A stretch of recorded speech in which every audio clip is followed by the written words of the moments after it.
this morning in Britain, much more so than in France, I suppose, the victims being resident in Britain and British for the most part. So you can see here on The Sun, 4 Brits gunned down. Now, that wasn't actually, it didn't make the morning papers in France. The story, I suppose, grew as the day went on.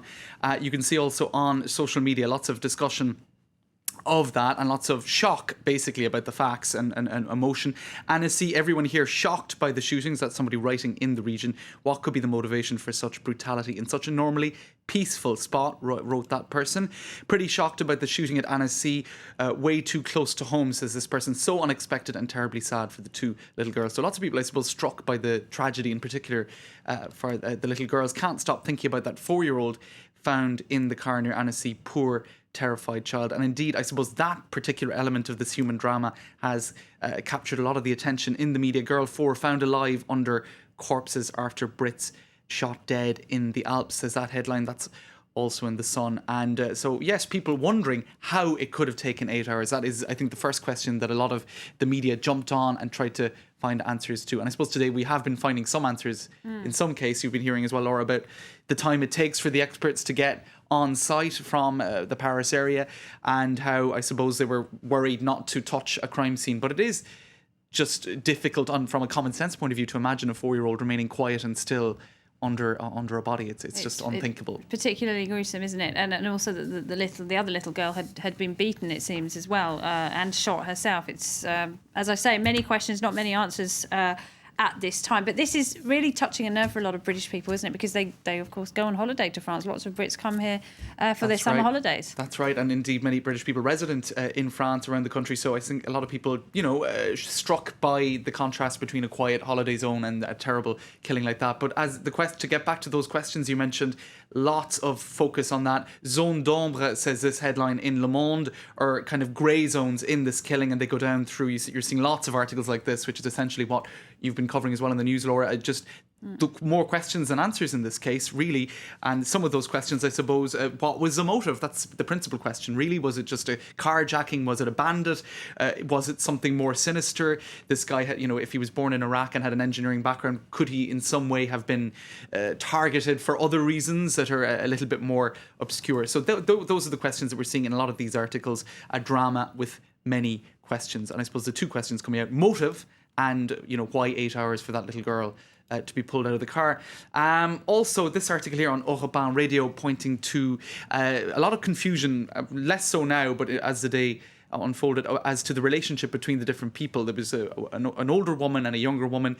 Were they an aunt, or was it a grandmother? People didn't really know. There were these Swedish passports. Now it seems that the relationships are pretty much clear.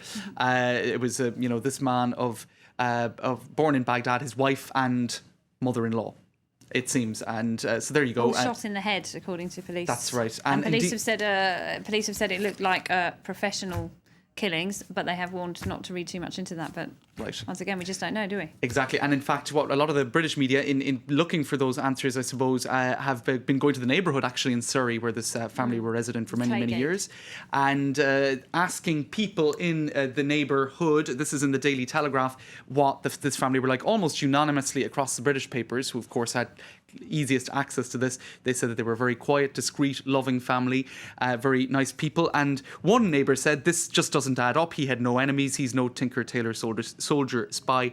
I very much doubt the establishment want to get rid of him. One more item, Laura, that's worth maybe looking at. This was in Le Point.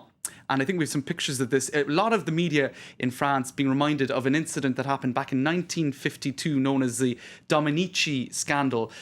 This was when 3 British people, husband, wife and daughter, Drummond was the family name, were shot down in similar sort of circumstances in the Alps. And it became a mystery that was never actually resolved. Hopefully that won't be the case for this story. But a lot of people drawing parallels, lots of speculation about what happened. Dominici being the principal suspect in that case, a local man, and he was cleared of anything, but that case was never resolved. So the French remembering that awful incident back in the 1950s, and I suppose fingers crossed more light will be shed on this case soon.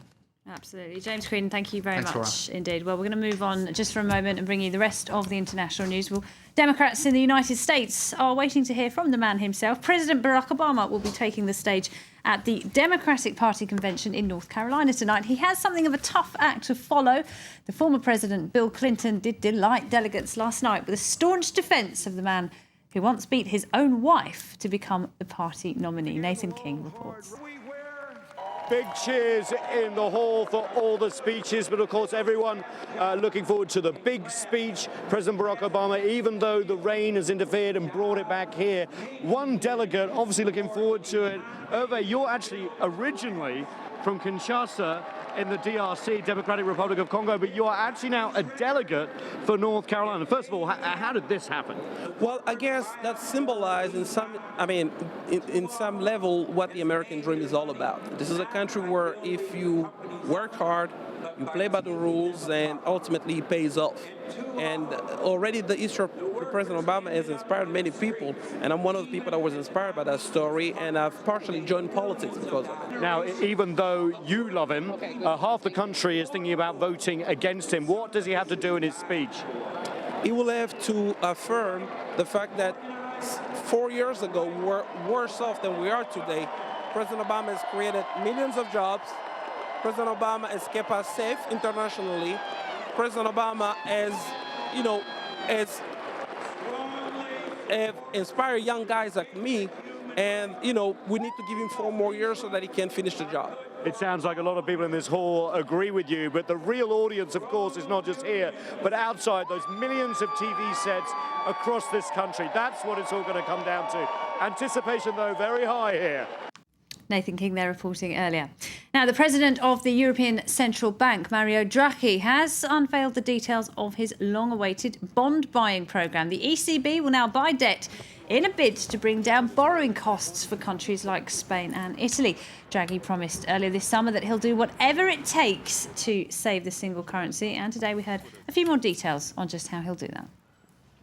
We will do whatever it takes within our mandate